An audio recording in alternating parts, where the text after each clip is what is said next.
Hello friend, this is Paritosh और आप देख रहे हैं आई स्पीक अबाउट मनी।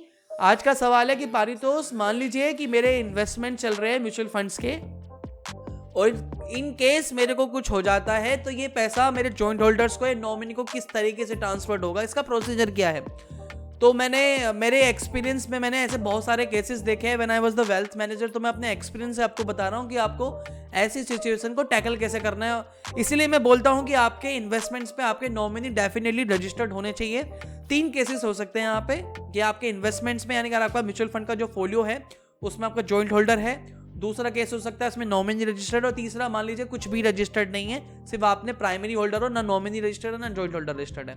तो पहला केस, अगर जॉइंट होल्डर रजिस्टर्ड है, अगर जॉइंट होल्डर रजिस्टर्ड है आपका, तो जॉइंट होल्डर के केस में क्या होगा कि आप इन केस पारितोष का इन्वेस्टमेंट है कुछ होता है तो मेरा जॉइंट होल्डर किस तरीके से अपना इन्वेस्टमेंट्स को प्राइमरी होल्डर बनेगा ताकि उस पैसे को रिडीम कर सके, यूटिलाइज कर सके।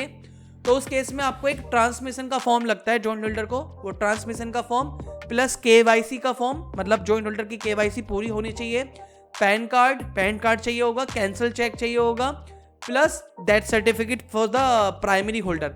ये सारे डॉक्यूमेंट जाके आपको डायरेक्टली एएमसी पे जाके सबमिट करने होंगे। ये डायरेक्टली आपको, अगर आपने ऐप्स के थ्रू इन्वेस्टमेंट किया है तो ये सुविधा आपको, ये बेनिफिट आपको वहां से नहीं मिलेगा कि ऐप आपकी इसमें हेल्प करेगा, बिल्कुल भी नहीं करेगा। डायरेक्टली आपको खुद इन पर्सन जाके एएमसी में ऑफिस में जाके ये डॉक्यूमेंट सबमिट करने पड़ेंगे। 3 से 4 दिन लगेंगे। 3 से 4 दिन में you will become the primary holder and then you can redeem this amount from the mutual funds. ठीक है। दूसरा, मान लीजिए अगर जॉइंट होल्डर रजिस्टर्ड नहीं है, नॉमिनी रजिस्टर्ड है, इसलिए मैं बोलता हूं नॉमिनी रजिस्टर्ड होना चाहिए। नॉमिनी रजिस्टर्ड है तो नॉमिनी के केस में भी सिमिलरली यही है सारा आपका कुछ, कि आपको डेथ सर्टिफिकेट चाहिए होगा। हो सकता है डेथ सर्टिफिकेट पे गैजेटेड डेथ सर्टिफिकेट की कॉपी लगे, एएमसी पूछ सकती है आपसे। आपको कैंसिल चेक चाहिए होगा। ट्रांसमिशन का फॉर्म, आई थिंक ट्रांसमिशन का फॉर्म जो है वो फॉर्म नंबर T2 है। आप चाहो तो डायरेक्टली एएमसी की वेबसाइट से भी इसे डाउनलोड कर सकते हो, गूगल पे टाइप करोगे तो आपको मिलेगा। ये डॉक्यूमेंट आपको सबमिट करना है विद द कैंसिल चेक के साथ में। लगभग 10 से 15 दिन लगते हैं इसको। आई थिंक अब तो शायद जल्दी हो जाता है, 7 दिन 8 दिन में हो जाता है। 7-8 दिन में वो पैसा आपके अकाउंट में ट्रांसफर हो जाता है। इन केस अगर तीसरा केस वर्स्ट सिनेरियो, कुछ भी रजिस्टर्ड नहीं है, देखो इसलिए मैं सलाह देता हूं कि आपको कभी भी आपके इन्वेस्टमेंट्स में नॉमिनी तो हमेशा रजिस्टर्ड होना चाहिए, या जॉइंट होल्डर हो या रजिस्टर्ड हो। अब ऐप के थ्रू करते हो तो मुझे नहीं लगता कि जॉइंट होल्डर की फैसिलिटी आपको मिलती है, नहीं तो नॉमिनी तो रजिस्टर्ड होना ही चाहिए।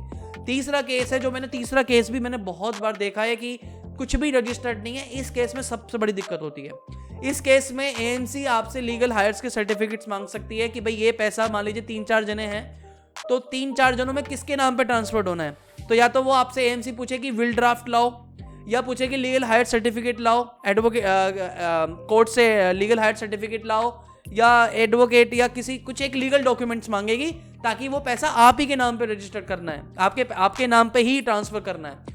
तो वहां पे विल ड्राफ्ट की जरूरत होती है, लीगल हायर सर्टिफिकेट की जरूरत होती है, प्लस वही सारे डॉक्यूमेंट्स है। केवाईसी भी होगा उसमें, आपका कैंसिल चेक भी लगेगा, पैन कार्ड भी लगेगा, एक एप्लीकेशन भी लगेगी।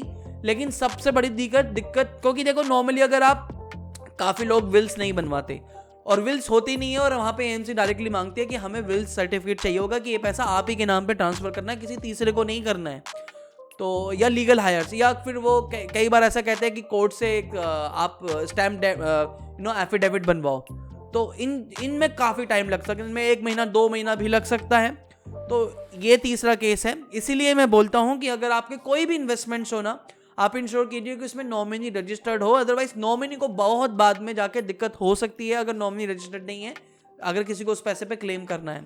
तो ये 3 चीजें हैं। अगर आई थिंक ये एडवाइस से आपको काफी हेल्प मिलेंगे। अगर ये वीडियो अच्छी लगी है, वीडियो जो लाइक का बटन लाइक जरूर कीजिएगा, चैनल सब्सक्राइब कीजिएगा।